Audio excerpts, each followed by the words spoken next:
राष्ट्रवादी काँग्रेसमधील अंतर्गत कलह समोर सच्चिदानंद सिंह यांच्या नोटीशीमागे राजकारण असल्याची चर्चा। नोटीस पाठवण्यामागचा मास्टरमाइंड वेगळाच असल्याची सूत्रांची माहिती। नाशिक महापालिकेतील शिवसेना उद्धव बाळासाहेब ठाकरे पक्षाच्या नगरसेवकांची उद्या मातोश्रीवर बैठक। उद्धव ठाकरे 15 नगरसेवकांशी चर्चा करणार। मुख्यमंत्र्यांच्या निवासस्थानी भाजपच्या कोअर कमिटीची बैठक संपन्न। बैठकीमध्ये महामंडळ वाटप, विधान परिषद रिक्त जागा तसंच संघटनात्मक बांधणीवर चर्चा। भाजपचे प्रमुख नेते बैठकीला उपस्थित। उपमुख्यमंत्री शिंदे दिल्ली दौऱ्यावर, भाजपच्या वरिष्ठ नेत्यांच्या गाठी भेटी घेणार। ऑपरेशन टायगर नंतर शिंदेंचा पहिला दिल्ली दौरा। चेंबूरझाड दुर्घटनेप्रकरणी उद्यान आणि रस्ते विभागाला क्लीन चिट। कंत्राटदार कंपनीला 5 लाखांचा दंड। झाडांची सुरक्षितता, दुर्घटना टाळण्यासाठी नव्या एसओपीचे आदेश। झाडांची पोकळी काँक्रीटनं भरा। वृक्ष संरक्षणासाठीच्या कंत्राटात बीएमसीची अजब अट। नव्या कंत्राटातील अटीमुळे पर्यावरण प्रेमींचा संताप। राज्यात 9वी-10वी मध्ये शाळा सोडण्याचं प्रमाण अधिक। युडाएस प्लसच्या अहवालामधून धक्कादायक माहिती समोर।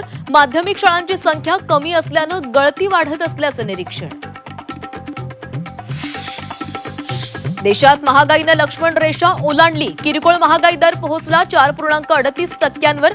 सर्वसामान्यांच्या खिशावरचा ताण आणखी वाढण्याची शक्यता। वाशिम बाजार समितीमध्ये हळदीच्या दरात मोठी तेजी। आठवडाभरात हळद दरात 3,000ची वाढ। हळदीला प्रति क्विंटल 15 ते 17,000चा दर। छत्रपती संभाजीनगर शहरात एफडीएचे छापे। 2 नामांकित खाद्यतेल पॅकिंग कंपन्यांवर धाड। 2,93,00,000चा खाद्यतेल साठा जप्त। नागरिकांच्या आरोग्याशी खेळ करणाऱ्या 2 कंपन्यांचे परवाने रद्द। परळ सीएसएमटी दरम्यान जलद लोकल मार्गिका भूमिगत करण्याचा प्रस्ताव। 5व्या आणि 6व्या मार्गिका प्रकल्पामध्ये बदलाची मध्य रेल्वेची तयारी।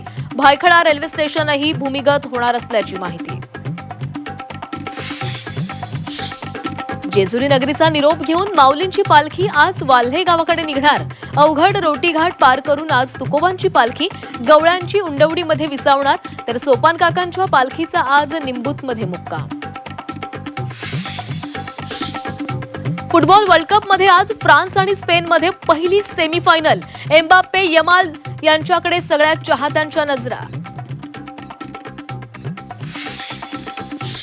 भारत आणि इंग्लंड संघात आजपासून एकदिवसीय मालिकेला सुरुवात। विराट, रोहित आणि बुमराहचं कमबॅक। आयर्लंड इंग्लंड विरुद्धची T20 मालिका गमावल्यानंतर चित्र पालटणार का, याकडे लक्ष।